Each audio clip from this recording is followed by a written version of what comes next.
Ladies and gentlemen, good morning, good afternoon, good evening. I am your host, Data T, and this is my channel, The Good Guys. Guys, today I'm going to be reacting to this story that was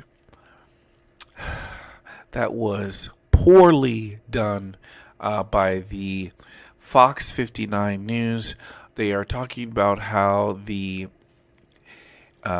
Indiana Metro PD is tracking accidental shooting uptick amid permitless carry. Okay, I think what this is saying is that they are blaming the constitutional carry law that was passed in Indiana. Guys, before we get into this, okay, if you don't mind leaving a like, leaving a comment, subscribe, I would appreciate it. And let's get into this. This might be a little bit raw. Right now, most Hoosiers can buy a gun without a permit. And for the first time tonight, we have crime data on the first several months after Indiana's permitless carry law started. Lots of Hoosier officers oppose this new law, and now many say they're adjusting and dealing with a new barrier to policing.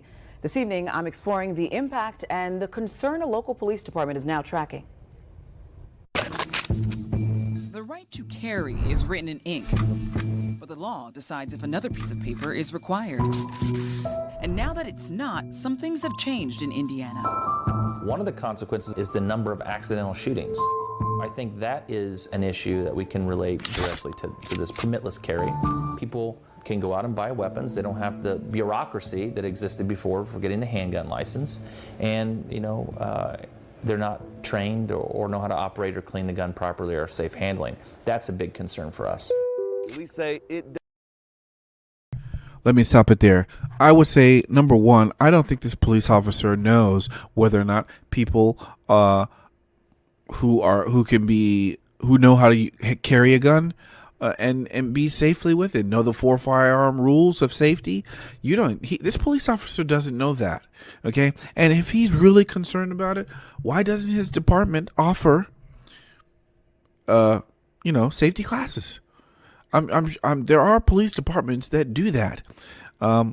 Take some time out of your day to do that, sir. And yes, you're right. Indianans, or I don't know how they call themselves, okay, but they get to not have to worry about the bureaucracy of owning a firearm. It's permitless carry. You don't need a permit. And it's fantastic. Okay. It needs to be in 50 states all over the country. Okay. And I will also say this. This first minute already sounds like permitless carry is a bad thing. Guys, let's do this. When did Indiana get their their constitutional carry? Let me see.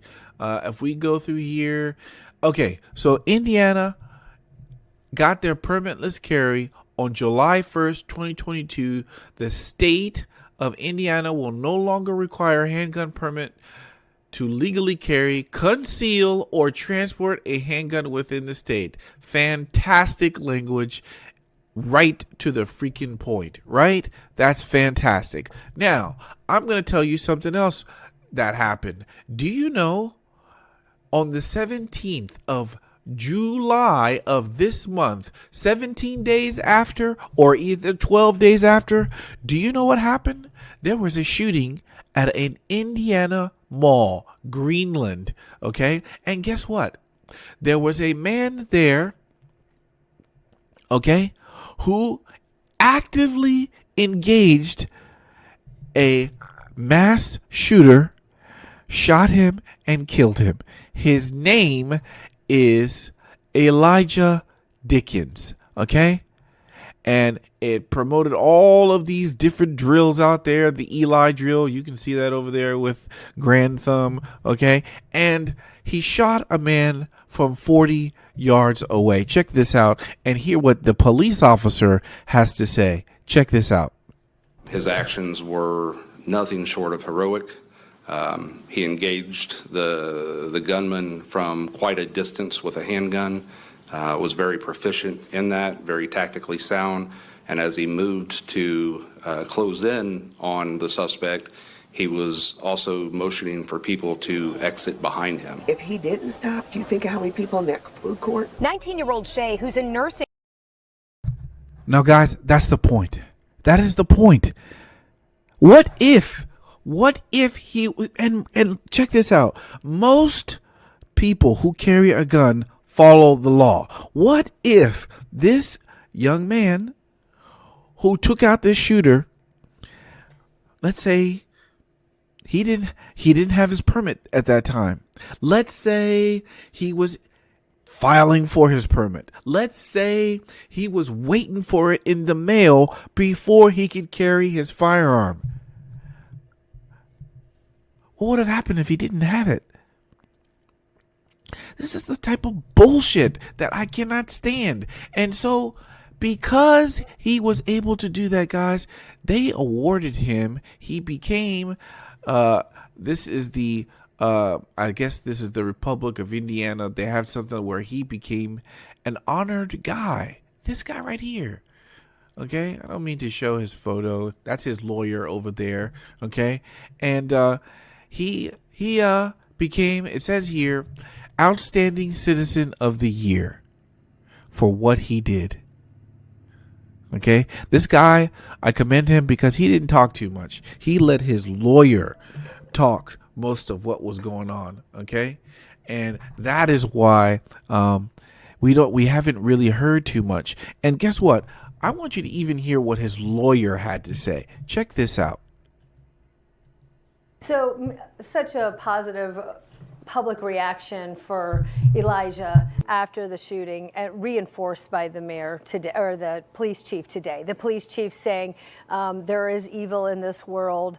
You only hope that someone like Elijah Dicken is there. And by all accounts, from his perspective, Eli's a hero. Eli hasn't spoken out. We haven't heard from him. You've been in close contact with him. How's he doing? He's doing all right. At the same time, you know, I've represented a number of people, Eli included, who have been through something similar where they acted heroically, they acted justifiably and legally. At the same time, they took a human life, and that's a lot to process, you know, for any person like Eli who has, you know, values and values life. That's a hard thing. It's a hard thing to process, and I don't want to violate his privacy, but I'll tell you that anyone who goes through what he did, they're appreciative of the thanks, they're appreciative of the accolades, and they understand, as Eli does, that he saved lives that day, saved a lot of lives. And a lot of people have reached out to say, you know, my kids were in the mall that day, or my grandkids were in the mall that day, or I was in the mall that day.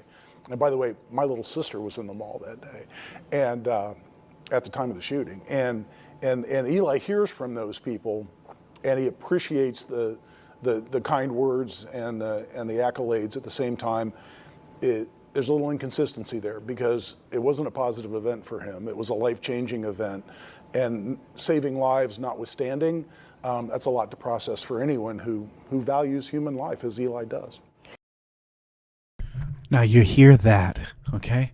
His lawyer puts it in a great way that this guy, Eli, it wasn't a positive experience for him, okay? Now, if we go back to these yahoos over here who talk about the problems of permitless carry, they didn't even mention once, hey, look at what happened at the very beginning of the constitutional carry. This man did something where he protected the public. But let's hear what else they have to say. Does serve an important safety lesson for parents. Last month, Fox 59 reported on the accidental shooting of a Southside 3-year-old. This is a tragic situation. The month before, a 15-year-old was shot and killed accidentally. Since July 2022, when permitless carry started, the department's been tracking these accidental shootings. IMPD found February's non-deadly accidental shootings doubled from that month's average for the last 5 years. These type of shootings happened at least 75 times in 2022 after the new law, most of them self-inflicted.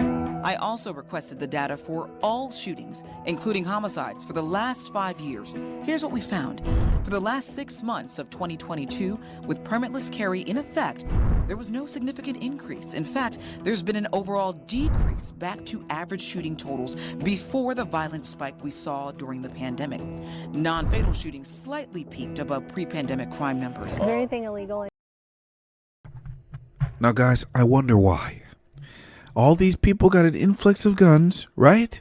And then all of a sudden, the crime goes back down. Isn't this a case that more guns usually equal more safety? I know it does. Okay? And I'll give you some evidence later that talks about it. But guys, what they are saying here is they're light. The way they have framed it is that, hey, this permitless carry is a problem. And it's not. It isn't at all. Okay? So let's hear what else they have to say about this. In your car. That's a small sample, so Metro Police is still watching the impact and the numbers. Obviously, it's new for us. The assistant chief strongly opposed this measure last summer for many reasons, including public safety and justice for victims. I would. What public safety? Was there not public safety? Was the public safety not even served when Elijah Dickens saved all those people in that mall? Is the public not better served when the public can defend itself? And we see already, since the constitutional carry, they themselves have admitted there hasn't been a rise in shootings. It's gone back to pre-pandemic levels. And we know that summer of love, okay, was crazy and things were going crazy. And that's why everybody was buying so many guns. The public safety. Consider myself a gun person. I truly believe in the Constitution and I follow the law. That's what I'm sworn to do. However, the weapons I use or I have are ones that I'm proficiently trained on. Training isn't required in Indiana, and now neither are permits. I dug through 2 years of recent statewide and Marion County permit applications. Nearly 35,000 Hoosiers applied for weapons permits in 2022 before the new law. Since permitless carry, there's been nearly 3 times fewer permit applications statewide. Marion County saw the exact same trend. That burden is heavy. Superintendent Doug Carter oversees the Indiana State Police, who used to issue these permits. I'm a Second Amendment guy. I believe in the Second Amendment. But I don't think any constitutional right is endless. But this is the problem with the supermajority. The head of the state police. And this is why he should be removed. Okay? Because if he honestly believes that, if he honestly believes in the Second Amendment, he will know the reason why it's there, to ensure that people are not succumbed by a tyrannous or the tyrannical government. Okay? And that's the reason why we have firearms. Besides the point of protecting yourselves. Okay? Protecting yourselves at all times. And guess what? Not relying on the police to do it. This guy, he doesn't believe in the Second Amendment at all. I don't know. You wouldn't say those things if you believe in them. If you believe in the Second Amendment, you would understand the people to keep and bear arms shall not be infringed. The militia, okay, is the people. The militia is the people. And guess what? There should be no paperwork. There should be no paperwork for you to get a firearm. It should be you walk in, you grab it, That's it. I accept today's laws. I understand them. You get your background check. I understand. It's there. Okay? No problem. But guess what? In my opinion, okay, I don't want any of it. Everybody should be able to have a gun. Okay? Even the criminals. Let them have it. They will find their way. They will find their way. They will meet a good guy and put them in the ground. I like it that way. Okay? Check this out. Let's see what else he has to say. Police also strongly and publicly oppose this measure. Violence is going to continue. And that scares me. Now, he's ensuring more than 18,000 officers understand permitless carry and its impact to public safety. The Indiana law that had been on the books for a long, long time gave the state police the ultimate responsibility of finding out who's proper and who's not, at least as objectively as we could, while not violating a person's rights. But we don't do that work anymore. So not only do we not do that work anymore, but we can't access that at 2 in the morning roadside. Place your hands on the steering wheel for me there. The officer should presume that a person's armed. IUPUI criminologist Tom Stuckey explains that this limits officers' ability to immediately screen guns and flag Hoosiers who can't have them. The bottom line is that if you insert a firearm in any given situation, it inherently makes it more dangerous. Are cities and communities safer when permitless carry measures are in place as the law? The evidence is actually relatively clear that at best, most studies, not every study, but most studies that have been rigorously conducted have shown that there is either no effect, or if there is an effect, it's to increase violent crime. Now, folks, that is bullshit. That is 100% bullshit. And I'm going to tell you, here is the reason why. I'm going to give you some things that all these studies from all these people, they gave studies. And I'm going to show you what happened. Now, in order for me to do this, we need to take a trip to Brazil. Okay? And, no, it's not that kind of trip, okay? We are taking a trip of historical value to Brazil, okay? And why are we going to Brazil? Data, tell us. I'm going to show you, okay? Take a look at this. This are some articles by all of those jokers we love and hear from, okay? These establishment types when they talk about guns. Now, and I want to take you to Brazil for a reason. Here it is. Okay, when President Bolsonaro was taking office in his time as president of Brazil, that's no longer the case. Okay, and it's a very sad day, I tell you, for Brazilians. And it says here, remember all the experts who said that Brazilian President Bolsonaro's relaxing gun control would lead to more murder. He said that once he gets into office, he's going to relax all of the gun laws. He's going to make it easier to get your gun. He's going to do a lot of things. Okay, and look at what these jokers said. Okay, I want you to look. Let's go from the very top here. And it says here, look at this from Bloomberg. Okay, here's a simple fact affirmed by worldwide research. Okay, for Bolsonaro to consider more guns means more deaths by guns, whether by homicide, accident, or suicide.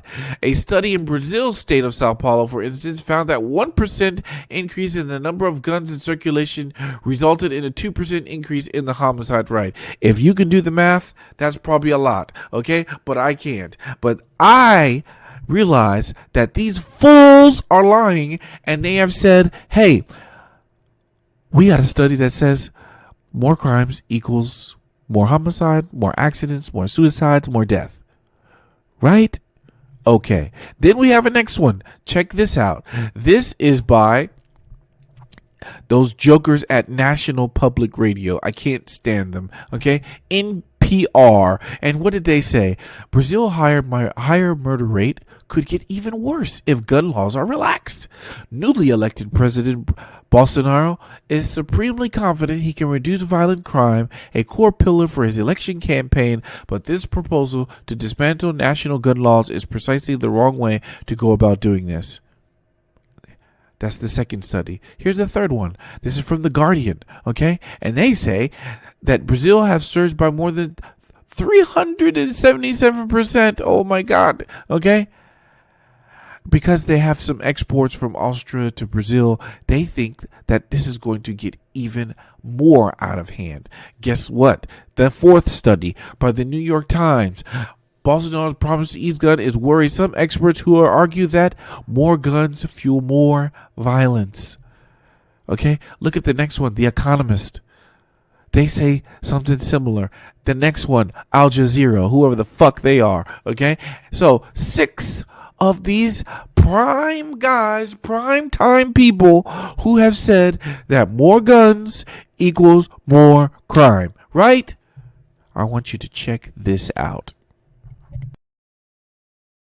Homicide rate in history. Then, when he took office, and 2 years later, Bolsonaro did something that in the United States he would have been criticized very strongly for on CNN. He loosened Brazil's gun restrictions. He made it easier for people to keep firearms in their own homes. So what happened? Did people go crazy? More mass shootings? No, the country became a lot safer. Under Bolsonaro's gun policy, homicide rates in Brazil have dropped by 34%. Last year, Brazil's murder rate fell to its lowest level in 14 years. Eduardo Bolsonaro lives here in Brasilia. In fact, he is a member of Congress. He received more votes than any member in the Brazilian Congress. He's also the son of the president, one of his closest advisors. He joins us now. Eduardo, thanks so much for coming on. I should say you're quite an outspoken person here in Brazil and quite a famous person for our American viewers who don't know that. Tell us the effect of the gun policy. Now, before we do this, check this out. For all these jokers who said this, and look at what happened. Do you see the homicide rate here? At one point in 2017, they had seen their highest rate of homicide. And when this guy came to power, look what happened. It dropped to 18% from 31 to 18. So any mother flower who comes and says, hey, more guns does not equal more safety, please point them to this. Let them see this. Let Brazil be the beacon and say that, let it be the shining example, even though we already have examples in the United States. When we look at the red states versus the blue states, and we see where there are high, what's the word I'm looking for? There is a high amount of gun control in these blue states and California. You got Chicago. You got New York. These high crime areas where it's very difficult to have a gun. But then guess what? As soon as you go to a red state, it's a whole lot different, isn't it? And this is the type of shit I'm talking about. So let's hear what the son of Bolsonaro has to say. The gun policy here, the president, he didn't change the law, but he changes the regulations. What made the access easier and cheaper for the Brazilians to buy a gun in Brazil. So what happened is not only that we reduced the number of crimes, it was the biggest drop ever in the history of Brazil in murders rate since 1980, when we started to have this measuring. So Brazil is safer, thanks God, because of this policy. And if you look here in a neighborhood, in Venezuela, for example, it's forbidden to do trades, to sell and buy guns since 2013, and Caracas became the capital that is the most, the number one in the world when you talk about murders. So Brazil is much in a better shape nowadays. So you see this. So you guys hear that?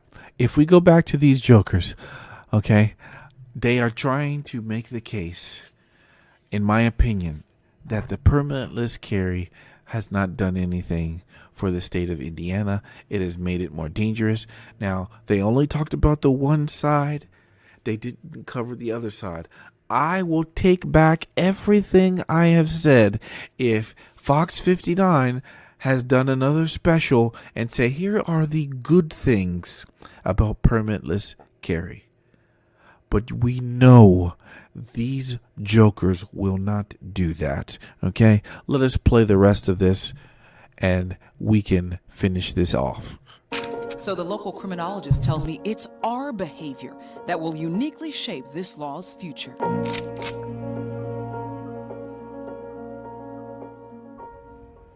Like officers, Hoosiers have some things to keep in mind too. The state police superintendent says if you're interacting with an officer and you're armed, tell them and keep your hands where officers can see them. Don't move. Meanwhile, the IMPD assistant chief recommends all gun owners consistently train and properly store their weapons. Now, while most Hoosiers can carry, that doesn't always mean you can use that weapon to protect yourself. Right now on Fox59.com, you'll see what the law says about when you can use a gun in self-defense. Indiana. Guys, that's it. The only thing that I agree here, she said two important things. The first one was, or the second one, let's go to the second one first. She said, or they recommend from the police to train. I got no problem with that. Okay? Storing your gun, there's a whole political argument there, and there's a whole tactical reason about they want us to keep our guns in a lockbox with the bullets separate. No, absolutely not. Okay? If you can, we keep it out just like this. Okay? Until my offspring get here, all my guns are scattered around the house and they're everywhere. Okay? They are in underneath seat covers, in pillows, in cupboards. Yes. Okay? I don't need to store my guns in any goddamn safe. This is my fucking house, so I don't need to do that. Okay? Anyway, the second part that she's talking about is this. It's up to us. It's always been up to us. That part of what she said is right. And here's the reason. It is people that kill people. It has always been people kill people, not guns. Guns are not the bad guys, okay? It is an inanimate object that is used to take life, and it is used to preserve. It is used to save lives. It is used to take lives. Okay? It is an inanimate object, and they have made guns to be the boogeyman because guess what? Nobody wants to get any training. Nobody wants to say, hey, you know what? We should put this in schools. Let the kids learn how to shoot guns. But they don't want to do that.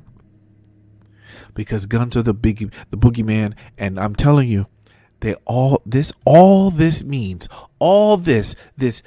right here is designed to do what? To get rid of guns. Ladies and gentlemen, they do not want us to have firearms. They do not. They have made their opinion, and it is clear. I wanted to talk about this because it fired me up a little bit, so I had to say something. This was a little bit disorganized, guys, but I had to have some stuff real quick that I put together to talk about it. Remember, good people have guns. Good people should always have guns, and if good men do nothing, there will be no good guys.